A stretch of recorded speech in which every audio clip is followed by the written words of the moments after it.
Ju përshëndes të gjithëve nga studio e lajmeve në televizionin kombëtar Klan News. Do të jemi së bashku në këtë edicion informativ të radhës. Do të flasim së pari për politikë. Sot zhvillohet seanca e radhës së Kuvendit. Një sër çështjesh të rëndësishme pritet të diskutohen. Megjithatë, për më shumë informacione, lidhemi drejt për drejt në këtë momente me gazetaren ton Klesiana Omeri. Klesiana, të përshëndes, mirëmëngjesi. Cili është rendi ditës së sotme i kësaj seance?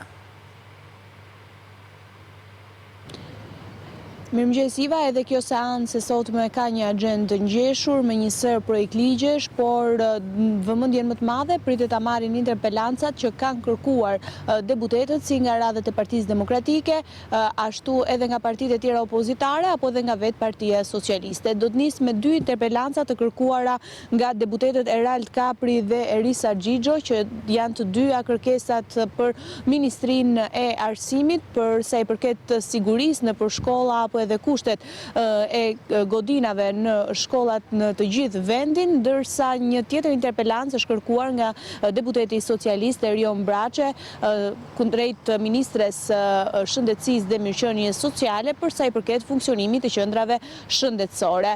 Më pas do të vijohet me diskutimet për një sër projekt ligjesh të tjera, kryesisht me karakter ekonomik, që kanë të bëjnë me akcizat apo projekt ligji i ndryshuar për tatimin e vlerës së shtuar. Më pas pritet që të ketë diskutime edhe për disa ndryshime në projekt ligjin për trashëgiminë kulturore dhe muzet, një projekt ligjeve në fakt që ndryshimet në të cilin janë kundërshtuar nga deputetët e Partisë Demokratike, kështu që pritet që të ketë diskutime, dhe ndërkohë janë edhe disa çështje të tjera që janë si rezultati i detyrimeve që ka Kuvendi për të dhënë miratimin qoftë për disa antarë zvendësues në disa komisione apo edhe për Komisionin Qendror të Zgjedhjeve për punonjësit që kanë qenë jo me kohë të plot për sa i përket procesit të zgjedhjeve. Kjo është në fakt agjenda e seancës së ditës së sotme, por që padyshim pritet që vëmendjen në diskutime të marrin dhe një sër çështjesh të tjera që kanë qenë kryefjalë gjatë këtyre ditëve për kërkesën e vazhdueshme që ka Partia Demokratike për të mbledhur Këshillin Mandateve dhe për të hequr imuniteti i deputetit Zonjës Balluku.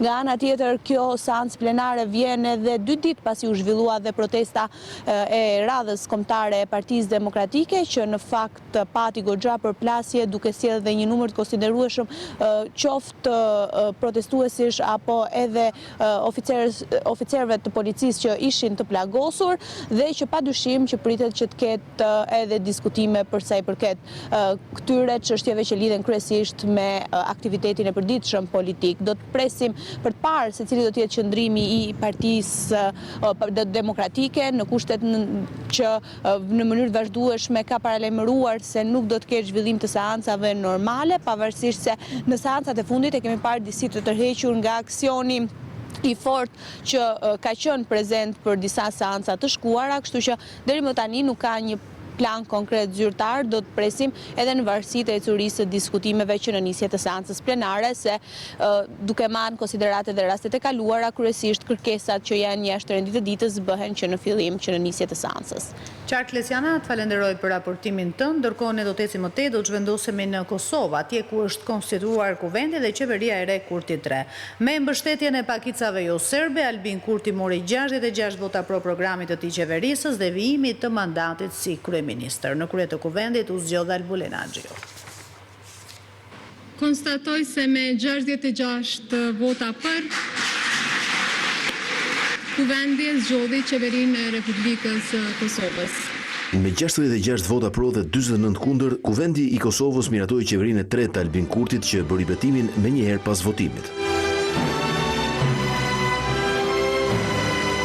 Kabineti i ri ka 20 antar, përfshirë kryeministrin, 4 më shumë se i kaluari. Tonika Gërvalla mbetet zëvendës kryeministre, por do të drejtojë edhe Ministrinë e Drejtësisë. Pasi postin e saj të deri tanishëm si kryediplomate e merr Glau Konjufca, që bëhet edhe zëvendës kryeministër i parë. Para votimit Kurti prezantoi programin qeverisës, ku ndër të tjera kritikoi kërkesën e prokurorisë speciale për dënimin me nga 45 vite burg për 4 ish-krerët e UÇK-s. Barazimi mes drejtuesve të UÇK-s dhe të një regjimi gjenocidal është i paqëndrueshëm. Është trembrim faktik e historik. Kurti paralajmëroi të njëjtin qasje edhe gjatë mandatit të tretë në dialogun me Serbinë. Normalizimin e marrëdhënieve me fqinjen tonë verior Serbinë do ta ndjekim përmes dialogut konstruktiv e kreativ.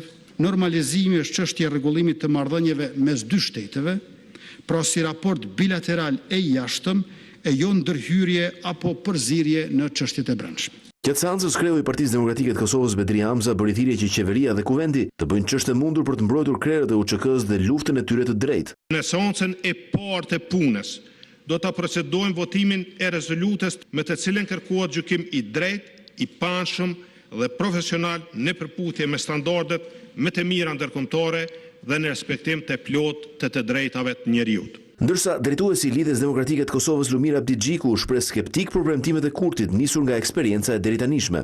Çdo sinjal i paqartë ndaj partnerëve tonë dhe çdo tentim për ta relativizuar rrugën euroatlantike nuk do trajtohet si një manovër e vetme politike e brendshme, por duhet trajtohet si rrezik për pozitën ndërkombëtare të Republikës Kosovës. Më herët gjatë ditës, Alborena Agjiu zgjot kryetare e kuvendit me 66 vota pro dhe 44 kundër. U votuan po ashtu edhe 5 nënkryetarët, përfaqësues të vetvendosjes, PDK-s, LDK-s, listës serbe dhe pakicave jo serbe.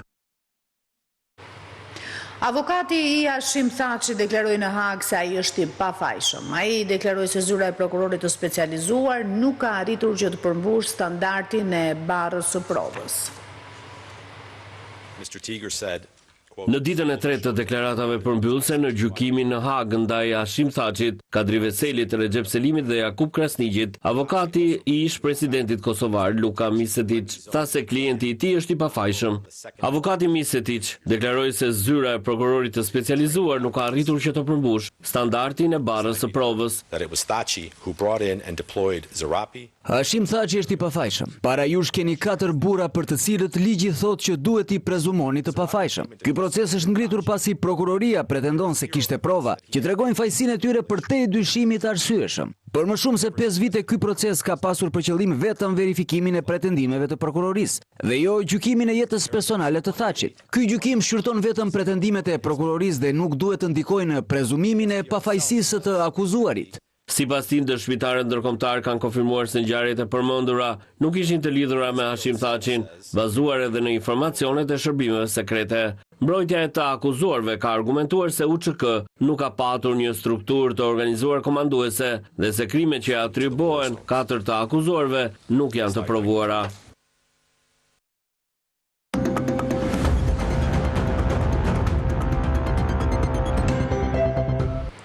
Qeveria ka prezantuar 14 shërbime të reja sociale, do të përfitojnë fëmijët, nënat në nevojë dhe viktimat e dhunës. Kryeministri Rama ndërkohë theksoi se sistemi i shërbimeve sociale ka pësuar një transformim rrënjësor.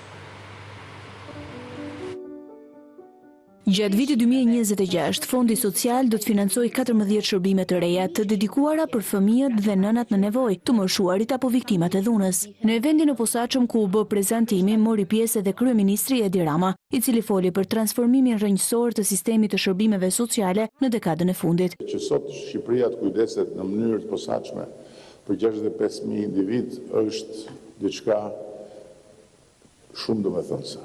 Dhe nuk janë 65.000 individ të cilët i prek një sistem financimi, por janë 65.000 individ të cilët i prek një sistem i organizuar institucionesh, pikash shërbimi, kujdestarësh dhe kështu me radhë. Kreu i qeverisë njoftoi se dhënia e shërbimeve sociale është trirë dhe në nivel vendor, me përfshirjen e bashkive. Në këtë pikë pushteti vendor është kyç dhe kryetarët e bashkive janë absolutisht aktorët kryesor për të arritur që të përcjellin sensin e kësaj qasje dhe për të arritur që të bëjnë punën e nevojshme bindse për familjet të cilat mund të bashkohen në këtë qasje dhe të cilave duhet t'ju dedikojmë një fond të veçantë. I pranishëm, në këtë aktivitet ishte dhe ambasadori Bashkimit Evropian në Shqipëri Silvio Gonzato, i cili nënvizoi rëndësinë e investimit në mirëqenien sociale si një prioritet edhe për procesin e negociatave.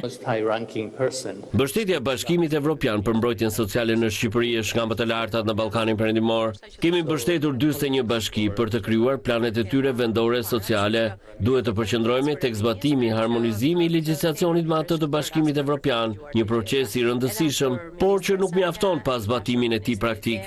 Në të njëjtën linjë për rolin e Bashkimit Evropian ishte dhe kryeministri Edi Rama, i cili ndër të tjera tha se këto përpjekje për antarësim nuk duhen parë vetëm si provime që duhen kaluar, por si momente që përcaktojnë rritjen e nivelit të cilësisë në çdo sektor.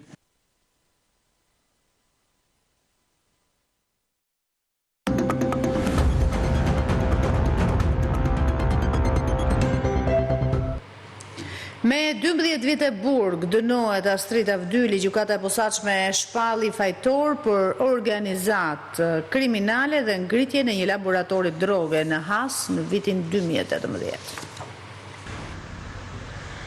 Gjykata e posaçme kundër korrupsionit dhe krimit të organizuar ka dënuar me 12 vite burg Astrid Avdyli, cilësuar si kreu i grupit kriminal të Shiakut. Çështja për të cilën Astrid Avdyli është shpallur fajtor lidhet me laboratorin e heroinës së zbuluar në Has në vitin 2018, ngjarje për të cilën janë dënuar me 125 vite burg 17 persona të tjerë. Ai cilësohet fajtor për veprat penale, organizat kriminale dhe grupi strukturuar kriminal, mbajtja pa leje dhe prodhimi i armëve shpërthyese dhe municionit dhe trafikimi i lëndëve narkotike. Edhe më herët Astrid Avdyli ishte dënuar mungesë për këtë çështje, por apeli i posaçëm e prishi vendimin dhe u ktheu çështjen për gjykim në shkallë të parë me një tjetër trup gjykuese. Astrid Avdyli u arrestua në 29 qershor të vitit 2024 në banesën e tij nga forcat Renea. Në atë kohë ishte i shpallur në kërkim edhe në kuadër të operacionit Revanshi, çështje e cila ka kaluar për gjykim pak kohë më parë në gjykatën e posaçme. Ai është i njohur edhe me mbiemrat Balliu e Sulejmani. Në kuadër të operacionit Revanshi që u zhvillua pas zbërthimit të aplikacionit të enkriptuar Sky SEC, ai akuzohet për sigurinë të kushteve dhe materialeve për të kryer vrasje, por tentativat e vrasjes së Durim Bamit. Astrid Avdyli është përballur edhe më herët me drejtësinë për akuzat të trafikut të drogës dhe krime të rënda kundër jetës.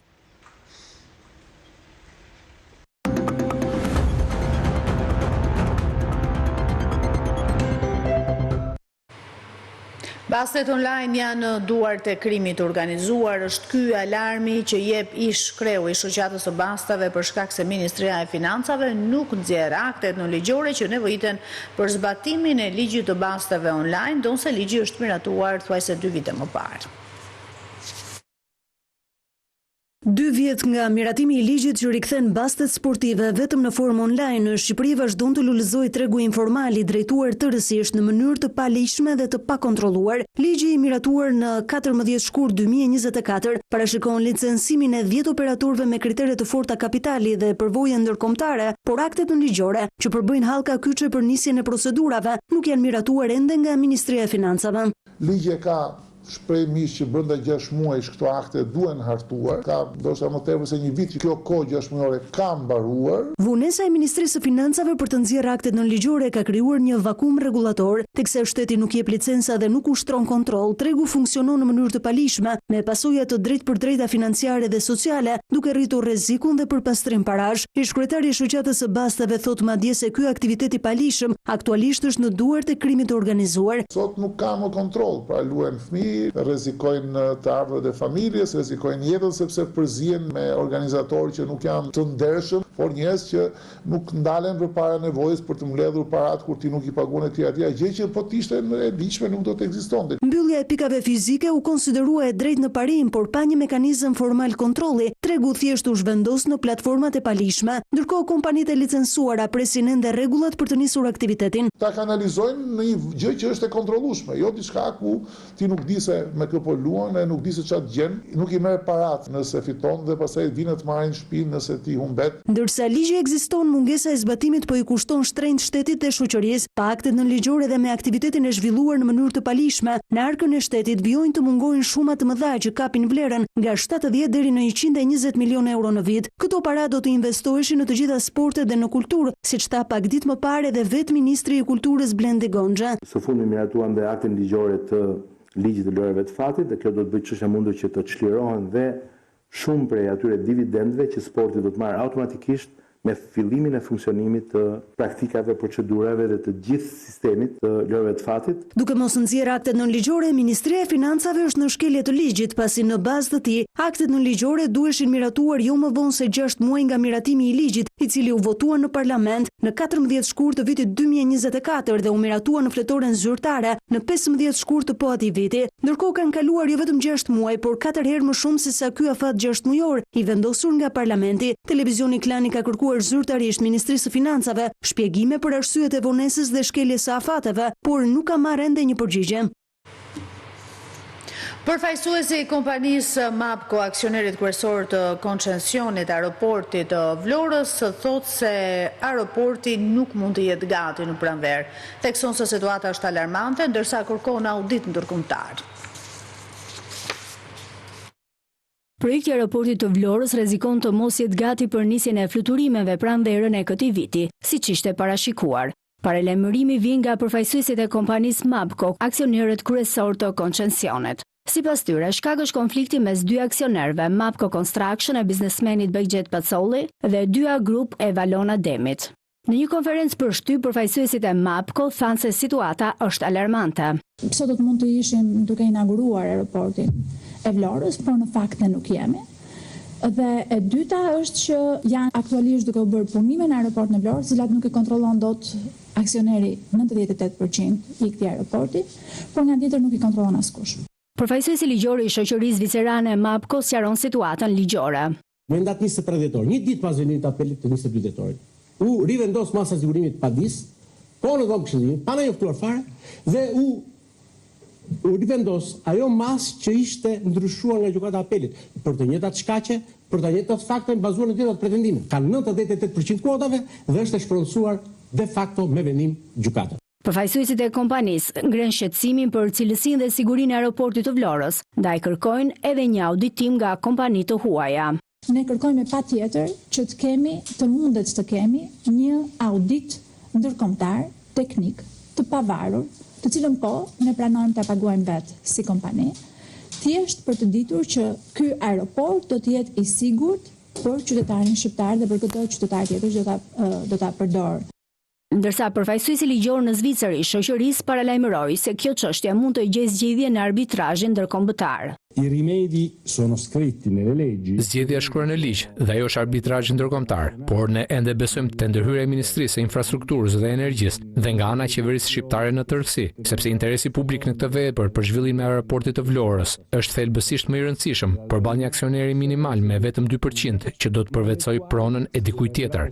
Kompania Mapco thotë se vonesat krijojnë kosto dhe për financat e saj për shkak të një kredie prej 57 milionë eurosh. Vlera e investimit për aeroportin ndërkombëtar të Vlorës sipas kontratës është 104 milionë euro, por përfaqësuesit e koncesionit kanë thënë se ajo është më e madhe. Koncesionari parashikon se kompania do të mbajë të drejtën operimit të kësaj vepre për 35 vite.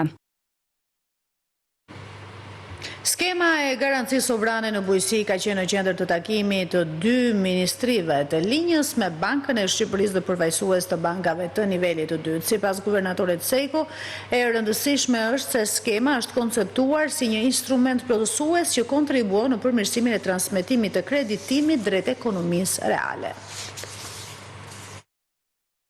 Ministria e Financave, Banka e Shqipërisë dhe Ministria e Bujqësisë kanë zhvilluar një takim me banka tregtare mbi skemën e garancisë sovrane për sektorin bujqësor. Ndër të tjera, takimi synon gjithashtu dhe përcaktimin e masave konkrete për përmirësimin e aksesit në financim për fermerët, ndërmarrjet bujqësore dhe bizneset mikro të vogla dhe të mesme në përputhje me parimet e menaxhimit të kujdesshëm të rrezikut dhe stabilitetit financiar. Sipas guvernatorit Gent Sejko, skema është konceptuar si një instrument plotësues që kontribuon në përmirësimin e transmetimit të kreditimit drejt ekonomisë reale. Pjesëmarrësi gjatë kësaj tryeze diskutimi bën thirrje bankave që të intensifikojnë përpjekjet për orientimin e fermerëve drejt mundësive të pashfrytëzuara të financimit dhe investimet në sektorin bujqësor. Në këtë kontekst, autoritetet publike bëjnë thirrje që bizneset dhe fermerët orientohen drejt mundësive të pashfrytëzuara të financimit, duke përfituar nga programet dhe skemat ekzistuese, për të zhvilluar aktivitetet e tyre dhe për të kontribuar në rritjen e qëndrueshme ekonomike të vendit. Skema e garancisë sovrane për bujqësinë mbështet drejt për drejt fermerët dhe ndërmarrjet mikro, të vogla dhe të mesme në sektorin bujqësor dhe agropërpunues, me një fond prej 3 miliard lekësh ose 30 milion euro. Garancia sovrane mbulon deri në 70% të vlerës së kredisë, me normë interesi të kufizuar në 2%, periudhë garancie minimale 12 muaj dhe pa penalitete për shlyerje të parakohshme. Shohim tani se si është kursi i këmbimit valutor. Sipas të dhënave të publikuara nga Banka e Shqipërisë, reflektojnë luhatjet e lehta në treg. Kështu dollari amerikan këmbet me 80.87 lek në rënje me minus 0.06 lek krahasuar me një ditë më parë. Euro këmbet me 96.41 lek, duke shënuar një ulje. Paundi britanik është forcuar duke arritur në 110.82 lek. Ndërsa franga zvicerane këmbet me 105.63 lek në rënje me minus 0.05 lek. Të dhënat tregojnë një dobësim të lehtë të dollarit, euros dhe frangës zvicerane ndaj lekut, ndërsa paundi britanik ka shënuar rritje. Luhatjet mbeten të moderuara dhe brenda intervaleve të zakonshme ditore të tregut valutor.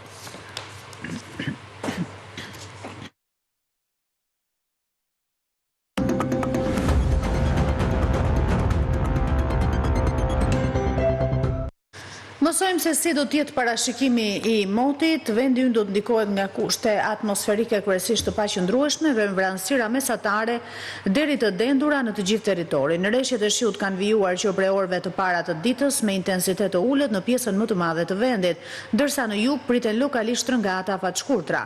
Gjatë ditës rreshtet do të mbeten të herpashershme dhe me intensitet të ulët, por në zonat veriperëndimore, perëndimore dhe jugore herpasherë do të marrin intensitet deri mesatar, kryesisht në orët e pasdites dhe mbrëmjes.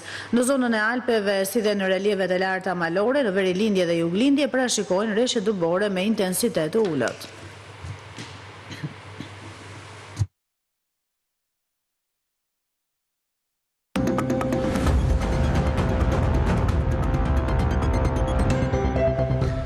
Sekretari i përgjithshëm i NATO-s është në pritje të përcaktimit të përgjegjësive për ngjarjen e Banjskës në Kosovë 3 vite më parë, ku mbeti i vrarë një polic. Ai tha se është në kontakt me presidentin serb Aleksandar Vučić për këtë çështje.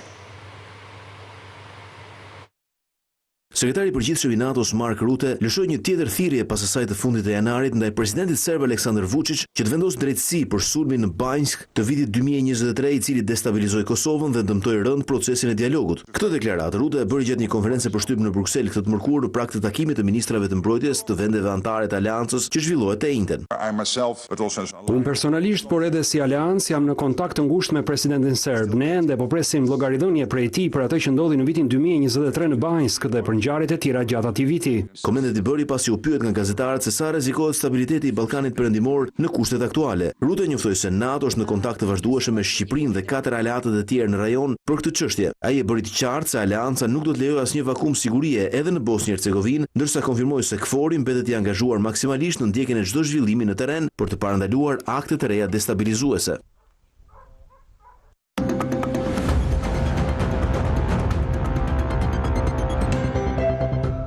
Policia kanadeze publikoi identitetin e autorit të masakrës në një shkollë të mesme ku humbën jetën 8 persona, shumica fëmijë. Autori është një transgjinor që u vet vrarë në vendngjarje, ndërsa motivet e masakrës mbeten të paqarta.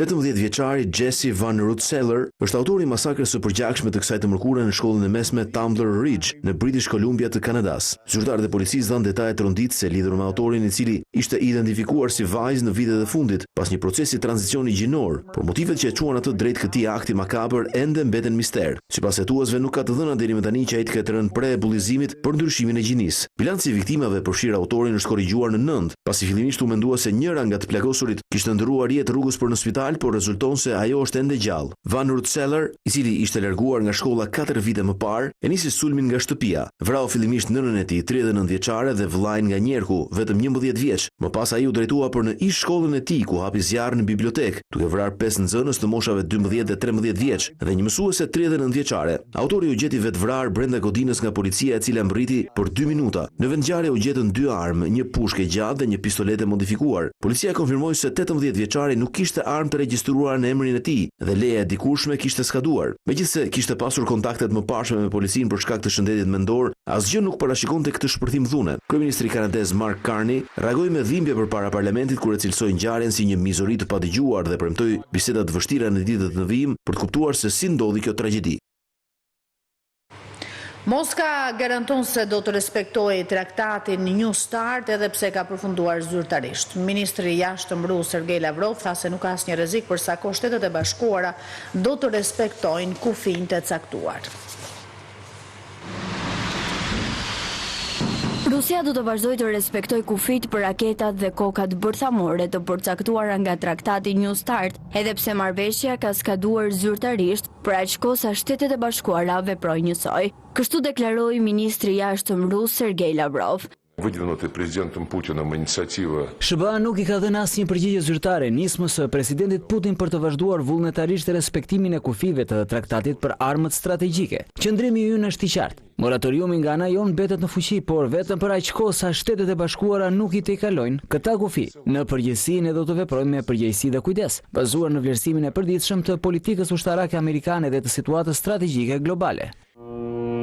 S'ka Zgjatimi i marrëveshjes ka rritur shqetësimet për një garë të re armatimesh bërthamore mes Rusisë, Shteteve të Bashkuara dhe Kinës. Edhe pse Kina ka shumë më pak koka bërthamore se dy fuqitë e tjera, ritmi i armatosjes së saj po rritet. Megjithatë, analistët vlerësojnë se Moska nuk ka interes të hyjë në një garë të kushtueshme armatimesh, në një kohë kur buxheti shtetëror është në presion për shkak të luftës së vazhdueshme në Ukrainë. Në këtë kontekst, deklaratat e Lavrov synojnë të ruajnë një minimum stabiliteti strategjik, pavarësisht mungesës së një marrëveshjeje formale. Në një intervistë për Fox News, presidenti amerikan ka deklaruar se Irani po flet direkt me të për të arritur një marrëveshje. Megjithatë, Trump e paralajmëron se do të ketë dakordsi vetëm nëse është e favorshme për Shtetet e Bashkuara të Amerikës. Presidenti i Shteteve të Bashkuara Donald Trump beson se Irani dëshiron të arrijë një marrëveshje të re me Washingtonin lidhur me programin bërthamor dhe raketat balistike. Në një intervistë për Fox News, Trump paralajmëroi gjithashtu për praninë e shtuar amerikane në rajon. Si që dini, kemi një flotille të madhe që po shkon drejt Iranit. Do të shohim çfarë do të ndodhë. Mendoj se ata duan të bëjnë një marrëveshje. Do të ishte marrëzi nëse nuk do ta bënin. Herën e kaluar shkatëruam kapacitetin e tyre bërthamor dhe do të shohim nëse do të godasin përsëri. Presidenti amerikan shtoi se Teherani po komunikon drejt për drejt me të, dhe se një marrëveshje do të ishte e mundur, por vetëm nëse do të ishte favorshme për Shtetet e Bashkuara. Ata duan të bëjnë një marrëveshje. Nuk do të flisnin me askën tjetër, por po flasin me mua. Unë do të preferoja një marrëveshje të mirë pa armë bërthamore, pa raketa, pa të gjitha këto gjëra. Por disa shqetësohen sepse ata kanë qenë shumë të pandershëm me ne ndër vite. Marrëveshja bërthamore e Iranit ishte një nga marrëveshjet më të këqija që kam parë ndonjëherë. Trump kritikoi sërish administratat e mëparshme të Barack Obamës dhe Joe Biden, duke akuzuar se krijuan një përbindësh me marrëveshjen bërthamore me Iranin. Deklaratat vinë në një kohë tensionesh të vazhdueshme mes Washingtonit dhe Teheranit, ndërsa komuniteti ndërkombëtar ndjek me shqetësim zhvillimet rreth programit bërthamor iranian dhe situatës në lindjen e mesme. Varshava nuk do t'i bashkohet bordit të paqes. Kryeministri i Polonisë Donald Tusk në një deklaratë ka thënë se është skeptik për funksionimin e këtij mekanizmi, por marrëdhëniet me Shtetet e Bashkuara të Amerikës vazhdojnë të jenë prioritet strategjik. Polonia nuk do t'i bashkohet bordit të paqes të udhëhequr nga Shtetet e Bashkuara. Kryeministri polak Donald Tusk deklaroi se Varshava ka dyshime mbi funksionimin e këtij mekanizmi, i cili fillimisht u krijua për të mbështetur rindërtimin e Gazës, por tashmë parashikohet të ketë rol më të gjerë në zgjidhjen e konflikteve globale. Skepticizmi është shtuar edhe për shkak të ftesës drejtuar Rusisë dhe Bielorusisë për t'u bashkuar këtij bordi. Në rrethanat aktuale për shkak të parimeve, statusit të këtij bordi dhe objektiveve të menjëhershme, kryesisht të lidhura me rindërtimin e Gazës, si edhe për disa dyshime rreth natyrës që ka ky bord, Polonia nuk do t'i bashkohet punës së bordit të paqes, por do ta analizojë më tej. Megjithatë, Tusk theksoi se marrëdhëniet me Shtetet e Bashkuara mbeten prioritet strategjik për Poloninë dhe se vendimi mund të shqyrtohet nëse ndryshojnë rrethanat politike dhe institucionale. Marrëdhëniet tona me Shtetet e Bashkuara kanë qenë dhe do të mbeten prioriteti ynë. Nëse rrethanat ndryshojnë dhe krijojnë kushte që të bashkohemi në punën e bordit, ne nuk përjashtojmë asnjë skenar. Çështja e bordit të paqes ishte në agjendën e Këshillit të Sigurisë Kombëtare në Poloni. Qendrimi i Varshavës reflekton rezervat në rritje të disa vendeve perëndimore ndaj kësaj nisme të re ndërkombëtare. Shkojmë në publicitet.